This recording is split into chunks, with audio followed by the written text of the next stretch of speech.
স্বামী বিবেকানন্দের জন্মদিন উপলক্ষে শ্রীমতী টেকনো ইনস্টিটিউটের ক্যাম্পাস ভবনে এক কম্বল বিতরণ কর্মসূচির আয়োজন করে।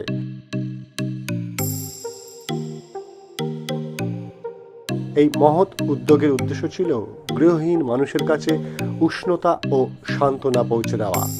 অনুষ্ঠানে প্রতিষ্ঠানের শিক্ষক শিক্ষিকা কর্মচারী শিক্ষার্থীরা বহু অভাবী মানুষ একত্রিত হয়েছিলেন, যা সমাজ সেবায় ও মানবিক মূল্যবোধ রক্ষায় অঙ্গীকারের প্রতিফলন ঘটেছিল। এই পিছিয়ে থাকা মানুষের পাশে দাঁড়ানো এবং প্রয়োজনে থাকা মানুষের জীবনে সামান্য হলেও ইতিবাচক পরিবর্তন আনতে পেরেছেন তারা।